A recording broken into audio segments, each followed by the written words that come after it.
Hello, everybody. Welcome back to another episode of She Who Remembers.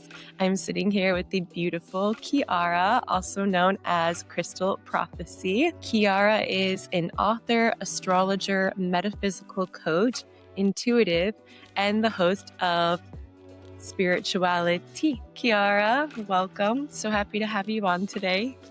Thank you for asking me to do this with you. This is super fun. Absolutely. I want to kick us off by you telling us a little bit about your lineage and the medicine that you were. We are like a long line of metaphysical women, and it goes on both sides, but I was told that it comes through the mothers from the both lineage, like parts of my parents. I feel like I relate more to the Italian magic that goes in both families, but I'm also Hispanic. So we have the brujeria, witch magic that goes through our blood lineage. And then I also have practitioner's priestess energy that goes through on my dad's side. So it's kind of mixed between different cultures from around the world. We have a little bit of Chinese medicine as well. It's so minuscule, but it's there. It's on my mom's side, and we have a little bit of some native as well that goes on my mom's side. So it's kind of a well spread culturally of lineage. I just inherited all of the Italian, German, Irish looks from all the lineage of the blood, but my family looks very Hispanic and very Greek. Oh my gosh, I love that. And so through your lineage, was your mom, very like tapped in, and your grandma and, or even on the paternal side, were they naturally pretty psychic? It's so weird too because if we're talking about where we're at right now, it's 2025. When we go back to the No, earth it's year here, 2026. 2026. Oh my gosh. When we go into these timelines, brother, it's like my my mother was always connected. She was, as you would say, like a closet witch or a closet spiritual person. She was a bookkeeper and she didn't do much sharing. Like, she didn't want people to know because her family was very religious. She had a Mhm. Catholic grandmother and then a very Lutheran Baptist other grandparents. So she wasn't really allowed to share in the weird, metaphysical, spiritual side of herself. My grandmother can see ghosts. She's terrified of them. She doesn't want anything to do with them. And if she sees something, she freaks out. She numbed her gifts for a very long time through substance abuse, varying substances. And my aunt, she can see parts of ghosts. So that's on my mom's side. They're very sensitive, very intuitive, very empathic people. On my dad's side, my grandmother, very sensitive to energy. She's an empath, like a hyper empath, I would call it. She would never really admit that she was a psychic per se at all, ever, because she's very Catholic, but she would say that she has a great sensitivity to people, their feelings, their thoughts. Like, she would change her personality based off of the people around her because she would pick up on them. Oh And yeah. my great grandmother, her mother, so that's all my dad's side, she was very psychic. She was the one who actually believed in me, trusted me, told me to trust my gifts. She would talk to me in secret and just give me such confidence in my gifts. She would tell me, never be afraid, never be scared of your stuff. If you don't feel like you could talk to anybody, you could talk to me. And I had that great honor and opportunity to actually have my great grandmother because they all had kids very young. And by the time they had passed away, which was a couple of years ago now, they lived to be about 100. So it kind of, on my dad's side, they live very long. On my mom's side, everybody, not so much as far as living very long. I think the lifespan ends up being around the 80s, 90s, maybe, but 80s. But still long enough that I got to meet my great grandmother on my mom's side and have a good conversation with her. But she was very Catholic, very Hispanic, traditional, from Mexico. They were very, they spoke in Spanish at home. They barely spoke English. So it was different talking to them because they were very Hispanic on that side. That's beautiful. Thank you for sharing. I think it's so interesting because I was also raised Roman Catholic and they believe that psychics are like the The devil devil. or like demon spirit. And I just think it's so crazy because like in as like a Roman Catholic, like when I was, you're praying to spirits, you're praying to all the different saints. So I'm like, wait, this actually logically doesn't make any sense. A bit backwards. Yeah. And so I think it's interesting when speaking about religion, I don't think that people ever really question why. Yeah, Like, well, why does, the religion believe this and where did this actually root from? And like, does this actually make sense? yeah. So it is quite interesting when you actually kind of start doing the digging into like the ancient wisdom and you're like, wait, Jesus was basically a psychic. He was a mystic. Like, what is going on here? I agree. So, when did you first realize that you had these psychic abilities? Was it I very young with your It great was grandma? super young, yeah, but it was, like, random too. When I this is why I wrote my book, which is something we'll talk about a little bit later, but I vouch for the weirdos, the strange and unusual. That was my life. I grew up in an incredibly normal thinking, very mainstream, very of the good housewife, the good husband, family mindset, though they were not. It was a very traumatic childhood on both sides, and all the family was crazy in their own beautiful way. They were very much in the mindset of we are in America, building an American life, saving money, growing our business. Like that was their mindset. So as a little weirdo, tiny, I realized I was psychic when I was probably 2 or 3 because I could talk to Mhm. beings. I would, like, have these cool experiences with the elements, which is why I wrote the book, The Elementals. I remember when I was at my grandparents' house in Las Vegas, they lived straight up in, like, downtown, kind of scary area, semi-ghetto, kind of not area. And there was this giant tree in the backyard and a pool that they had put in, and I literally would just hug the tree, sit under it, talk to it, like, I Mhm. used to imagine that it was, like, alive and, like, I had that experience very young. And then in the pool, I remember something that I've shared on other podcasts that I think is something that really triggered this spiritual connection, and I think it ties back to the Irish lineage. I was in the pool, in the water. I was taught how to swim at a very young age. I don't remember if it was, like, 3 or 4, but it was in that time frame. And when I was in the pool, I would mess with the water as if I was making shapes in the water. So I would literally make like a swan or like a butterfly and I would, throw the water up in the air. And I wasn't just throwing it to throw it. Like, you know how when you see kids paddling in water, I would Yeah. do it on purpose because I would tell the water, make this shape or like show me a shape or a story or something.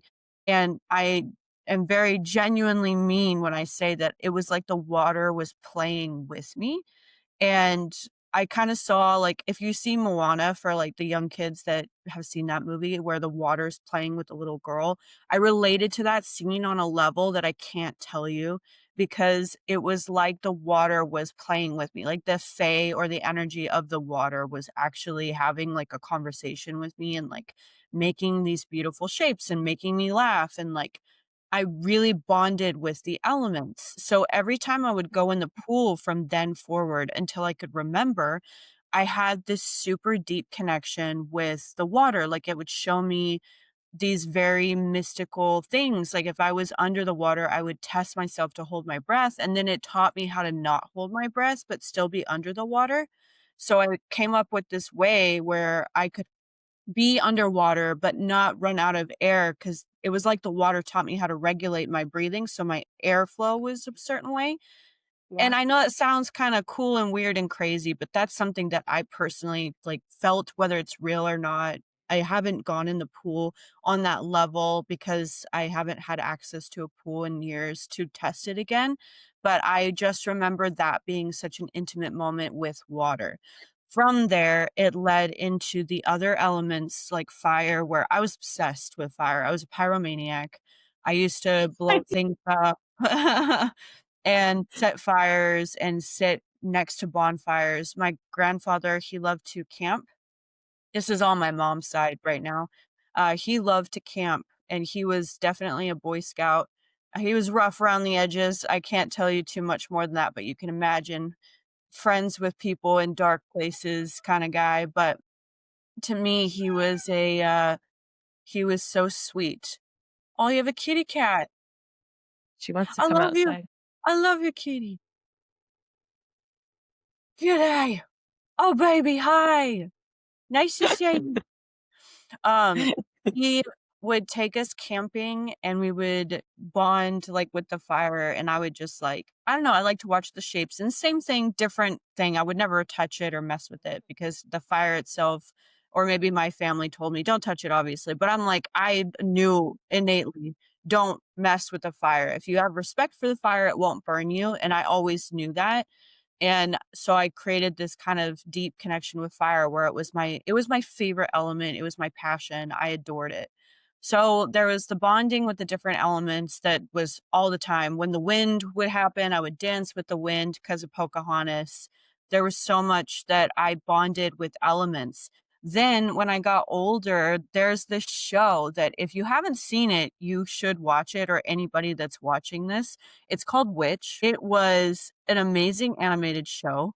It's a kids show, but it was these girls that inherited elemental gifts. And it was so inspiring to me that when I finally got friends, because I didn't have friends for a long time because I was seriously dubbed and named weird and strange. So I just lived that uh label for as long as I could remember, because if I'm weird and strange, I want to connect with the people who are like me, because I'm not going to connect with normal, and I won't be normal then. Muggles. Muggles, you're correct. Yeah. Finally, I ended up becoming friends with these girls that we were very young, like 10 years old. And I like kind of asked them, like, if you were an element, like, what would your element be? We all picked different elements, which was like a sign for me where I was like, oh my gosh, this is my girl group. Like, we're the magical people, you know? And I remember experimenting with like spiritual stuff, like ritual ceremony, thinking about like, what does that look like? Do we call in the elements? Which, by the way, at this time I had not been taught about Native American culture of calling in the directions and elements and all that. No idea. I just knew it inside. And this is why like I believe in past lives so passionately, because I just knew what to do. I knew how to call energy together. I knew how to bring people and do ceremony. Like we would just do things where we'd set up the four elements and we would do like practice together, and we would have things happen that were strange, and it was so fun that I was addicted instantly to that at 10, you know. And it just kept going and going, where I got super connected to these weird things, occult spirituality, things that were scary to other people that I just wanted to understand better. Like if it was ghosts or aliens, or if it was like why are people so afraid of witches, and like are they afraid of like real magic, and like is magic black magic or is there white magic? Like I wanted answers because I was too connected to crazy, scary things that other people didn't understand. And I had experiences constantly where, even I won't share too much about my sister's personal stuff because it's not her, you know, she's not here to say it, but I have to share like specific things that happened to us that were just crazy. We got in a car accident when we were young. I think it was even around the 10, 11 time frame, maybe 9, somewhere in that like early young, before we were teenagers. And the accident would have been fatal. Like we got hit by a giant Escalade in my grandfather's tiny little Subaru car, Oh and the my, Escalade caved in my sister's side. And there was something when the accident happened inside of me that was like, oh, I gotta grab my sister. So I just did it before we got hit and freaking shook the car or whatever. I was like, I gotta get my baby sister out of her car seat and grab her and like hold on to her. And She only had glass in her hair, and she was completely fine. So that was That's one experience we had. Another experience, my sister was at a friend's house in, Redding, California, and there was a giant glass bowl that just fell on top of her, and it should have killed her because glass, when it's old, shreds. It doesn't, like, crumble, it shreds. Everything broke around her, and it didn't touch her. And oh I my remember walking in on the situation and being like, "What the heck just happened?" And seeing, like, glass in a circle around my sister, and she had nothing, no cuts, no nothing. So, I know that we had metaphysical connections to things, like, whether it was guides, protectors, ancestors, or our own vibrational field. So, even my sister she's stronger as far as, like, her protective field goes, where I dip more into the ethereal. Like, I was able to talk to entities and beings, like, in different dimensions, or whether they're ghosts or aliens or something else. Like, I'm able to tap into those worlds. And then my youngest sister, she's more able to read between the lines with people. With She knows if you're lying, period. Like, she can just god. she it's instant. And she can feel when somebody has something going on, sick, ill, under the weather, down, depressed, something crazy happened in their life. Like, she knows when something's shifted in a person's field. So we all Wow. got different variations of our gifts, and they all came from, like, both sides of the family. So growing up, I knew that this stuff was strange and I wanted answers. And I didn't care if people thought I was crazy or weird, because like, didn't care about. I wanted connections, don't get me wrong, like, I wanted friends more than anything in the world, I prayed for it, and I even knew among my strange friends, I was the weirdest one because I found out later that they only became friends with me on a bet, which was awful to find out, Oh my and god. even though I thought we were all weird together, you know what I mean?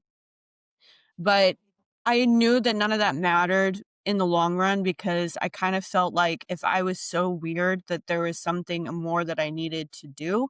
So I just kind of stuck into the, if I find friends, I'll attach to them and pray for the best. If not, I'm going to change the world somehow. I don't know what that looks like, if I'm gonna leave the world and, like, go somewhere else, or if I'm gonna help the world or, like, show people the strange and unusual isn't that strange. Like, I didn't know what I was gonna do, but I was gonna do something. So, sorry if that was such a long, like. No.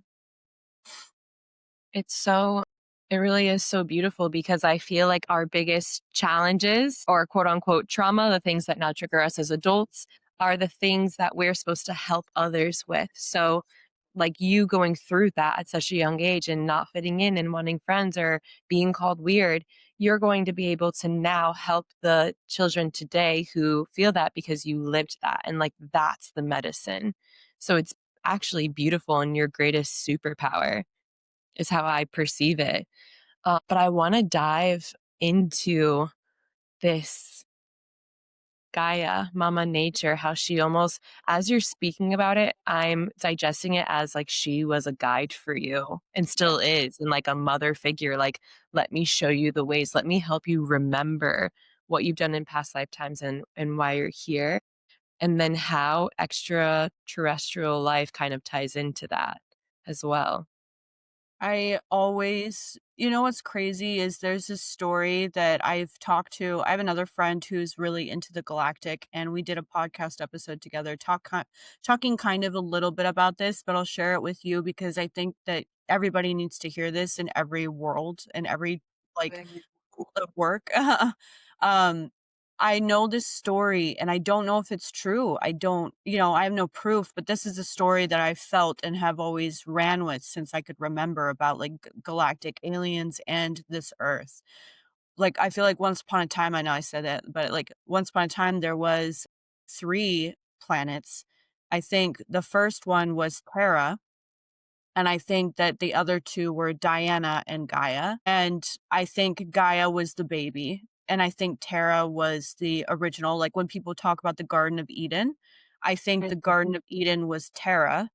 This is just a theory, obviously I don't know, but the story I felt was that Tara was mama, and that she had the two seeds that came from her that they didn't progress yet. Like, they didn't develop as planets or as terrariums or whatever what we're on right now. They didn't develop yet. And Tara was growing beings and people and nations and things. Like, it was connecting, and it was like that was like a part of the lineage that we come from as humans. Because I feel like we're not just human. Like, I think that we have DNA ties to different galactic from all over the world. I think we're all over the universe. I think it's a hodgepodge of different beings. Like, everybody's a varying amount of different galactic nations. And the ones that are true earthers, like pure earthers, are actually from Terra. And they looked nothing like us, like now. Like, they looked more Neanderthal or more like that, like primal earth. From like the monk. Yeah, something in that realm. Like, they're very Gaia, very, very, well, maybe not Gaia, but Terra, but very connected to the earth. And what I think happened, and something that we see in like Star Wars and other things that show up in our media, I think there was a huge war after they developed for a long time and built their world, as they say in Star Wars. I think that they had that huge war, and they had a war with another planet that they came in contact with, and it became a galactic war. And I think that galactic war got Terra blown up. And when Terra blew up, the rest of her got pushed to Diana and to Gaia. And then Gaia became the new Earth, or the new planet, where I know this sounds crazy too, but like maybe the moon really was like a shuttle or a portal or a spaceship. I don't know. I don't know if this is all true, but this is just what I feel. And when we landed on Earth, we developed all the different nations, all the different beings, and created what we are now over many, many, many, many, many time, years developments. Then we get to Diana, who I really feel connected to. I think that was one of the planets that was the sister to here, that if you have past lives and you feel like you weren't here, but you were here, but it was a different version of this planet, I think that was on Diana, and that we cross between the two frequencies if we're supposed to be on the Earth energy. But, there's people who are from the Arcturian and the Andromedan and Pleiadian and Sirian. We all came from all of those places too, but I just think when it comes to Gaia, I think this is a very specific case, which is why all of us strange and unusual people, all of us psychics, all of us spiritual people feel like we came here to change something. I think it's because it's related to Terra, Diana, and Gaia, something that happened that we all thought was like a wrong. Like, we all know in us that something is off, something massive on a frequency level. This is where we have to change it. We couldn't change it in Orion. We couldn't change it in Lyra. We have to change it here. And I don't know why right now. Maybe I'll find that answer. Maybe you will. Maybe somebody will. But that's why I feel like Gaia was like my mentor in a way, because I know stuff that I shouldn't know. And like, I can't explain its truth or prove it yet until I find more answers. But I feel like I was trained by Gaia, like on levels of my psychic abilities, how I tap into things, how I know so many modalities, even though I'm also trying to gain more or develop them further. I think that that was because of Gaia, knowing that I see something in the matrix that is like, that I'm supposed to mess with and like shift in like a positive way for all of us, like breaking some kind of like cage or something, you know? Yes. And what's beautiful is that you're receiving that and you're feeling that and you're not pushing it down to try and fit inside this box of these societal norms or like how things should be. And so it's like she'll keep kind of giving you that medicine and these answers so that you can really be a part of this. we're in the Great Awakening. Consciousness is kind of opening up. I think a lot of people are starting to question things and starting to, wonder if they have psychic abilities themselves. So what do you think about, well, I have two questions. One, what ended up happening to Diana planet? And then do you think the humans or whatever species you want to call them that were in the fall of Atlantis, do you think that they were from maybe these other planets because they were so evolved and then they came here and people were like, whoa, Ugh, or you guys, how do you know so much? it's, like, crazy because 'cause I'm, like, getting crazy chills, like, my body's, like, reacting to the question. So complicated. I think Atlantis was a doorstep that we had access to, that we lost access to because of greedy beings.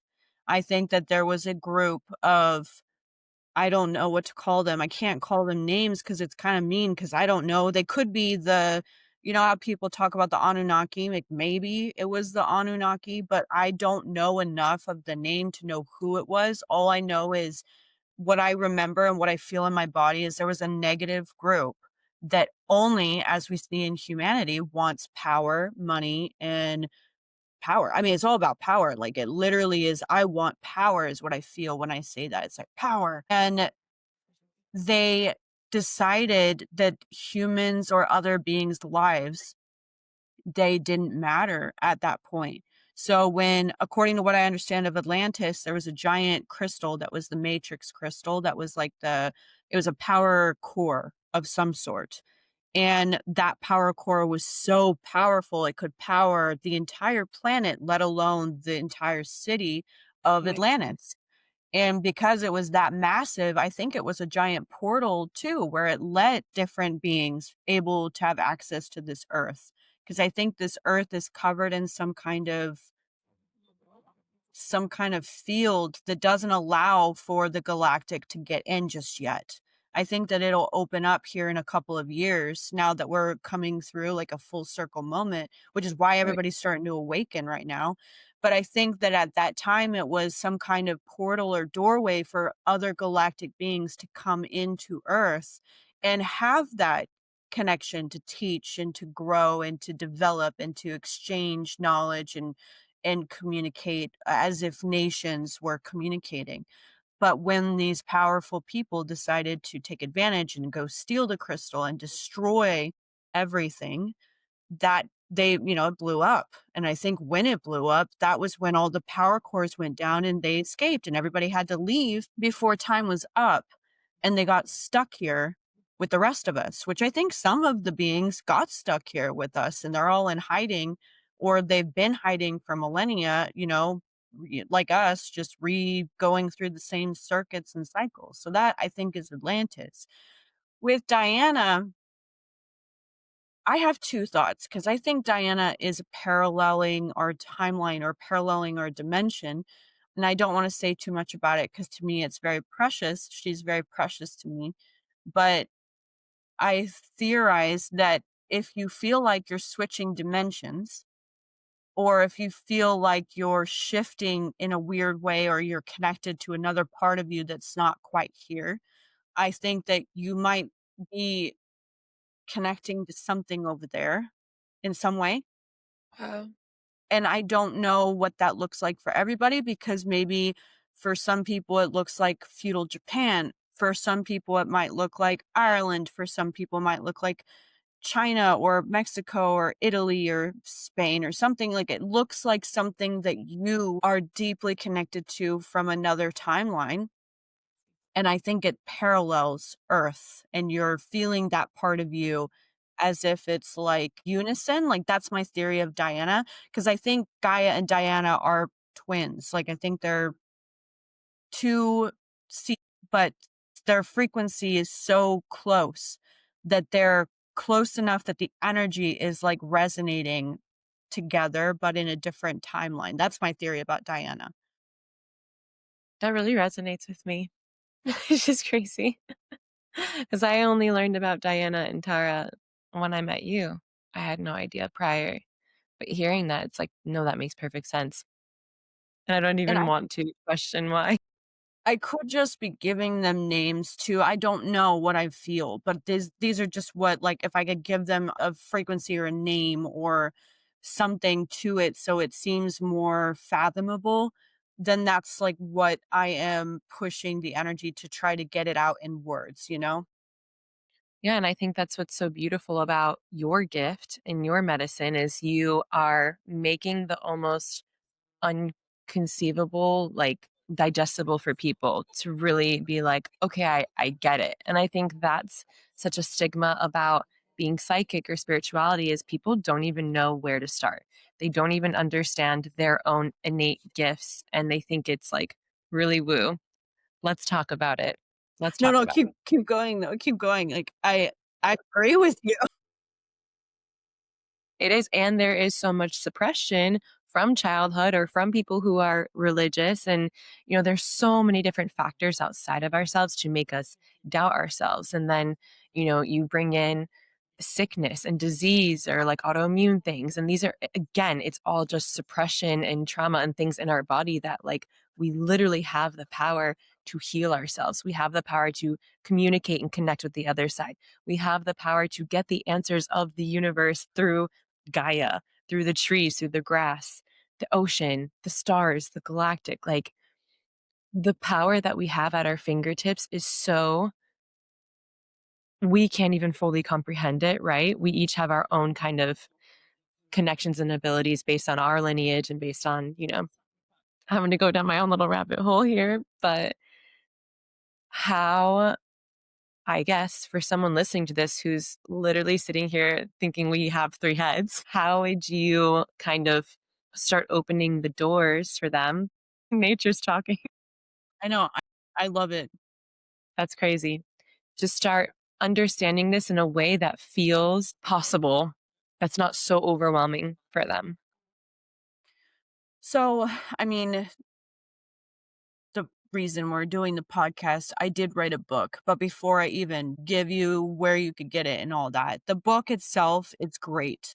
But the reason that it works and why it matters is when I was learning about the elements, I got into esoteric knowledge and learning about like occults, like metaphysical, alchemy, things like that. Things that are pseudoscience and borderline people who were incredibly famous doctors or incredibly famous philosophers that all got into secret societies and people who came together that thought that they were of a higher knowledge bracket. So they were like, how do we show other people that are like us that we have all this knowledge? And they started forming groups, right?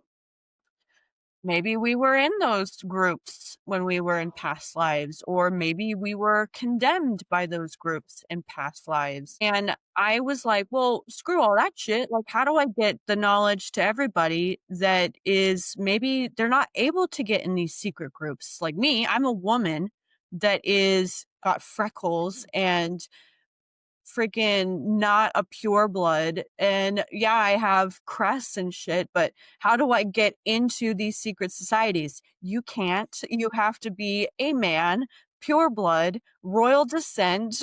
You know what I mean? Like there's secret societies up the wazoo where they are incredibly particular of who can get in to get this knowledge. So I was like, cool, I'll find it myself and just go look for it and just see how I can get it through universe, nature, the etheric, which is like the spirit realm, or Mm. like Akashic records. Like, how do I get this knowledge? Because I want it so bad.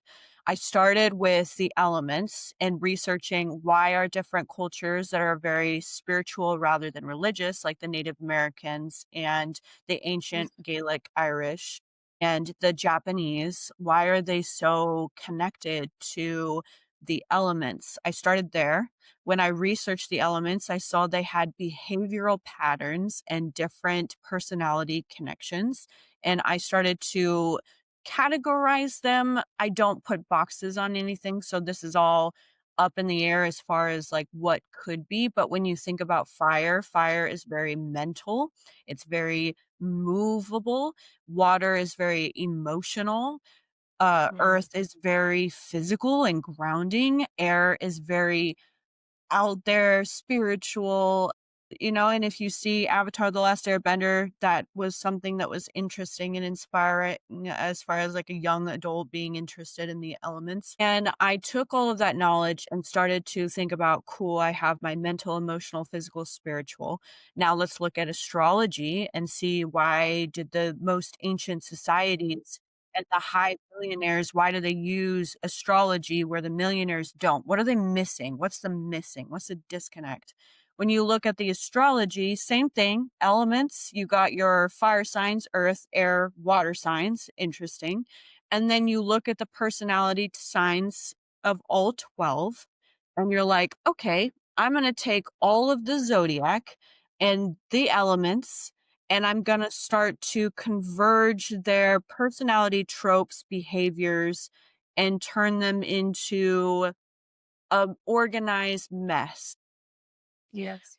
From there, I finally dissected which of these signs are mental, emotional, physical, spiritual.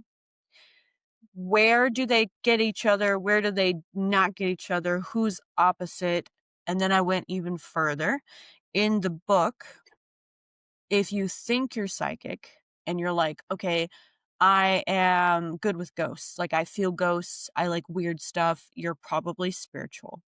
If you're oh, I need proof, oh, I need science, oh, I need backing, you're probably mental. If you're like, oh, I need to feel it and experience it, you're probably physical or emotional, right? And then I took all of that even further and I was like, how do I explain where you're deepening your connections in each of these 4 categories? So that's where we get to the book. If you are mental, there is a gentleman named Dr. Masaru Emoto who was the inspiration for breaking these 4 down. He wrote the book, The Water Theory, or The Theory of Water, or The Water Secrets. He wrote a couple of books based off of his research with water. He took water molecules and he would speak to the water molecules with rice and just as water. And he would say positive things, negative things, mid things, and he would freeze the water and then look at the rice over time, same rice, same time frame. If the rice was spoken to positively, it was not as disgusting as if it was spoken to negatively, where it was pitch black. If you look at the frozen water molecules, every single word with intention behind it had a different fractal molecule appearance. And it was replicated every single time with the same intention, same word. And he did it multiple times and wrote about it. So if people are wanting science, go look at The Water Theory by Dr. Masaru Emoto. I took his process and I dissected it by taking what is the first and foremost form that we are connecting to, your spirit, your soul. From your soul goes into a mental thought. So out in the universe, your soul has a thought and your brain is processing it. So it goes soul, spirit, then it goes mental. From that mental image or thought, it goes into an emotional experience and you process what you feel about what you think. And then from that, you get a physical experience at the end of it. And I was like, wow, this is nuts. This is innovative. I need to run with this and figure out, why does he find this process from that? And I just applied it to a human instead of a water molecule. So then I dissected each 4 section, which you could read about in the book. And how does this relate to a psychic, you say? Well, if you look into clairs, like clair empathy, clair cognizant, clair sentient, clairvoyant, all of those clairs, there's 11, and I'm sure there's way more than that. I put them all in the book. Which clair do you relate to? Well, that is based off of your 5 senses, whether you see, smell, hear, feel, touch, taste, all that, your 5 senses. I merged all of this and I broke down how you can connect those clairs to the different parts of your spirit that you're most connected to. If you're an athlete, physical. If you're a scientist, mental. If you're a therapist, mental, emotional, so on and so forth. People who go to these different parts of us, these different workspaces, these different desires, these projects, passions, or work, you're connecting to one of the four spirit bodies, if not multiple. And I was like, okay, now I'm going to break it down into psychics and how you can connect with your gifts. When I did my readings for years, which I started doing readings in Sedona in 2018, I believe it was. And I had been doing readings before that with my friends, but on a professional level, I was the youngest in Sedona to read professionally at Mystical Bazaar for many years. I got the opportunity through my mentor, who was an Ojibwe priestess. She worked at Mystical Bazaar and she knew the owner, and she got me an audience with the owner, and the owner hired me, and it just worked out and I grew from there. Since I started working there, I started this process because one of my colleagues had introduced me to Dr. Masaru Emoto's book. And I was like, cool, I want to experiment with my gifts while I'm doing psychic readings through this process.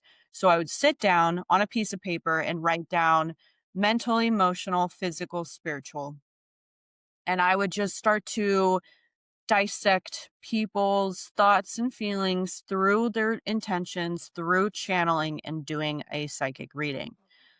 If I felt like they were struggling in one of the four areas or multiple or all, I would write down notes based off of their personal experience, and then I would give them the feedback. I don't remember it because I was channeling and it was just the process I did. And Yeah. then finally, I remember coming home and having the sheet of paper with like notes for somebody that didn't take their paper. And I read it and I came up with this process for each of the different spirit bodies. So I broke it down for people so they can understand it better. The physical body is the human body in all its glory, so on and so forth. But to be aligned, one must be eating healthy, they must be active or physical, working on their physical health, exercise, diet. But the most important part of physical is knowing when to be present. So I wrote Mm. that down, present on the physical, because if you're present in the physical, you're an athlete, you're running. You're not thinking about too much other than I'm going to win this race or I'm going to be fit. If you're in the physical and you're doing gymnastics and you're doing a competition, you're not thinking about anything. You're doing the gymnastics, right? So the physical was always being present was the most aligned. For the emotional, I came up with this, the CECs, which is the core emotional circuits, and things that we could talk about in another time. But basically is, how do we feel seen, heard, loved, honored? I'm trying to think. Did I have anything else here? And also giving and receiving equally emotionally. Sacred reciprocity. When we get to the mental body, these are our beliefs, values, thoughts, attitudes, and judgments. If you work on your beliefs, your values, your thoughts, your attitudes, your judgments, then you'll be able to bring yourself to balance. For the spirit body, this is you at your core, your soul. Who the heck are you? This is like what makes you uniquely you. It's your bridge to your higher self and to the universe. And I took all of those notes on every single person I did a reading on, and I gave them real advice, real in depth. This is where you're imbalanced. You want to change your life. You want things to grow or build or be better, or relationships. You got to work on these different areas and it will work. It worked every single time without fail. Every person I've ever sat with took something away because I wasn't just reading them. I was taking and dissecting the parts of them that they were struggling with and giving them real advice and real pathways to move through towards goals, desires, wishes, insights. That's how this was born.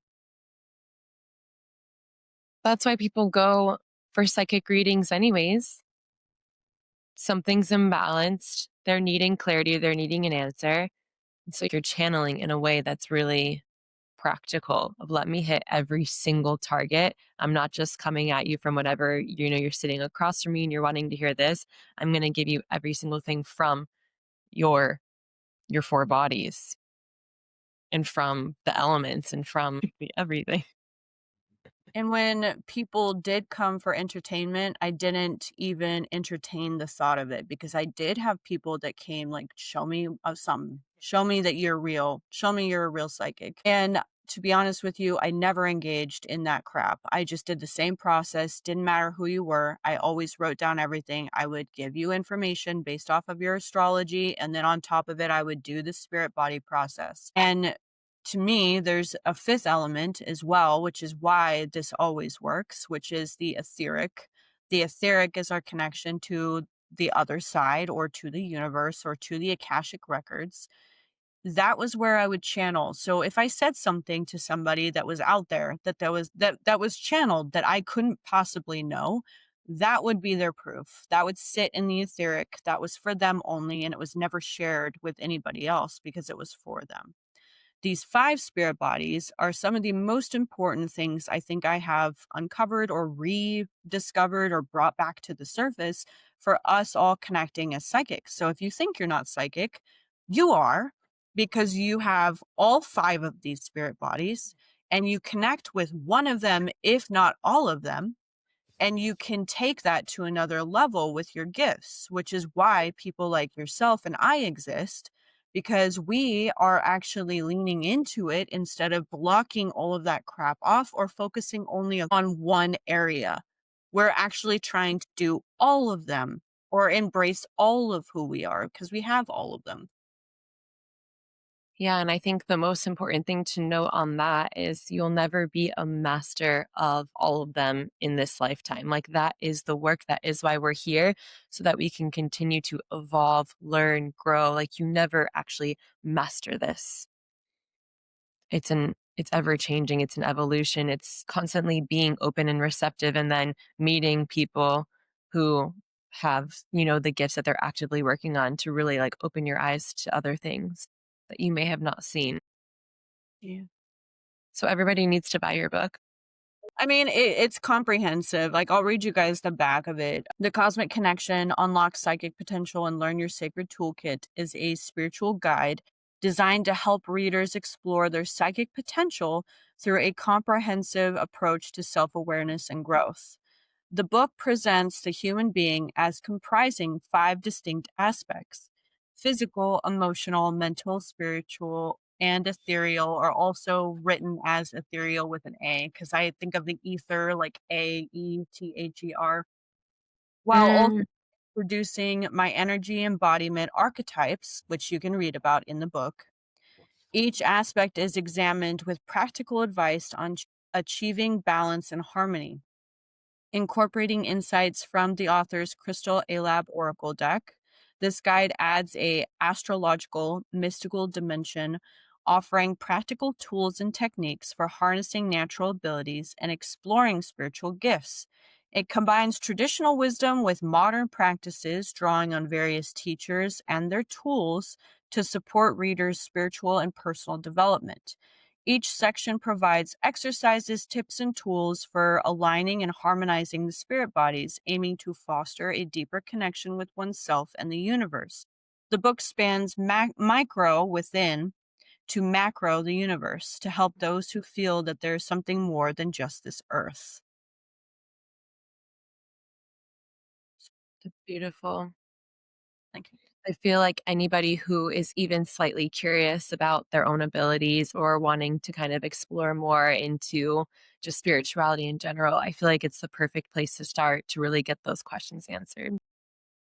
You can get the book on Amazon or if you're in Arizona at Missy's Mysteries, Scottsdale. But if you go to Amazon, you'll look up the Cosmic Connection and then you can type in atoms and it'll pop right up. There is a Cosmic Connection by Carl Jung and a lot of different random people that have the same book title. It's okay. This is a cool book title. So I was like, I'm going to keep it anyway. But you have to type in atoms after it for it to pop up and it'll pop right up. Well, I'll link it too. I'll link it in the show notes along with you have a journal too that The I'll journal is being worked on, but you can get the journal if you want to. It's called the Sacred Synergy Journal. It is a 12-month journal. It's technically to be utilized for a coaching program that I am offering to the public very soon. I have my beautiful, I don't know what word to use other than guinea pig client that I've known for quite a few years now, and we're exploring a 12-month coaching together. We finish what? up in March. We're almost done. And once we're finished, I will be launching my coaching public. So, That's very exciting. yeah. Is there anything else that you'd like to add, whether it be the energy of the year ahead, maybe other things that you're offering or working on, what you really want people to hear in this space, listening to this episode that might be useful for them for the year ahead?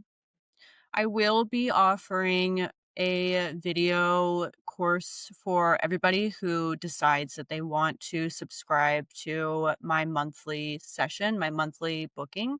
The monthly booking is only $8 a month. You can get that connection on my website and easily just sign your name in, do the monthly. You'll get free videos every week talking about things, subjects, tools, techniques, tips from my book and from my experiences.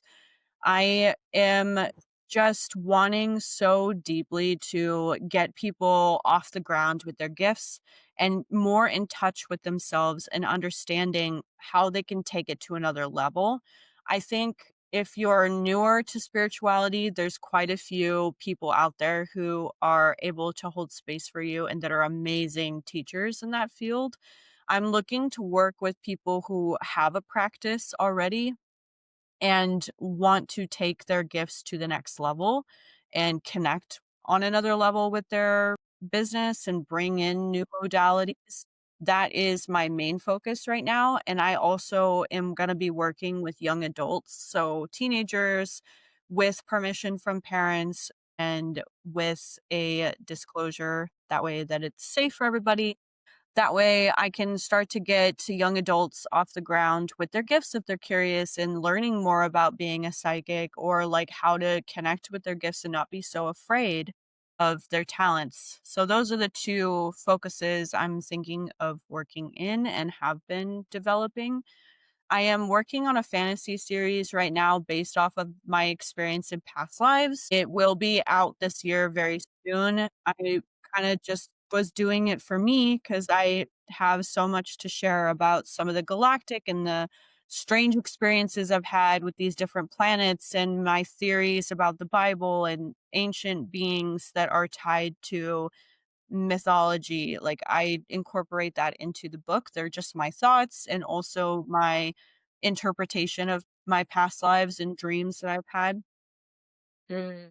But honestly, like, just adding to it, I really love meeting people like you that are just working on their gifts and curious and wanting to hold space and furthering that development and connection to spirit on the most integral and authentic level.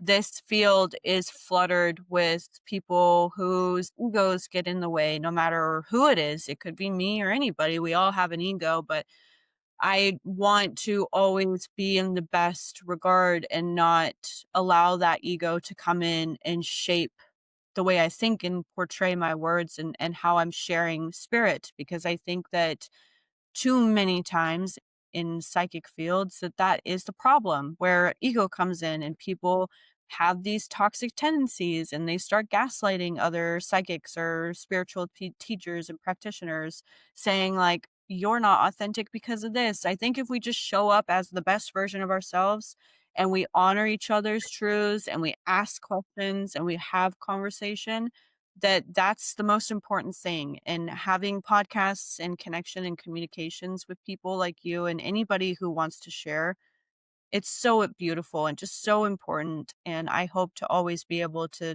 connect with amazing people like you. So thank you so much. Thank you. I really appreciate that. I do feel we're in such a pivotal time now where it matters now more than ever to come together, to be one, and to really have this kind of collective mission of making Earth a better place, both Right. like, from the ground level, the food, to taking care of nature, to taking care of each other, to supporting each other. So, yeah, it's massive. Thank you so much for coming on. It was such a pleasure having you. I do wanna say, like, thank you so much in honoring, like, our ancestors and everybody that got us here too. I think it's so beautiful that you ask about the lineage of those that come on. I honor everybody in my family, all the trauma, all the struggles, all the ancestral karmic trauma that we have carried, and I know that I went through a lot of pain, and I know they did too, and I'm sure that that's where we get the pain from, but I Yeah, miss my great-grandmother a lot and my grandfather a lot on my mom's side. I think that they taught me things about my gifts that I could never think because it was just so important, and I don't know some of the people from our very far lineage that probably were like me, and maybe they felt alone and couldn't share their gifts, or maybe they were super strange and connected to psychic stuff and they were unable to be where I'm at. So I just feel like super grateful on that behalf to all of those people in our lineages that gave us these amazing opportunities and gifts to share. absolutely. Absolutely. They hear us right now and they're like, "Yes." And it's beautiful that you are honoring it and, living this every single day. I think that's the best way to honor them and to thank them. Like, "Hey, I'm not going to, quote unquote, like, waste this incarnation. I'm going to make the most of it and make you proud." I wanna leave a They're always legacy. around. Yes. Yeah. My Gemini sister, you're amazing. Thank you so much. Oh, Gemini sister. Find my ear. Awesome. Well, thank you all for tuning in. You'll be able to find Kiara in the show notes. I'll link everything, every way you can connect with her, purchase her books, and work with her. Thanks, Kiara. Thank you.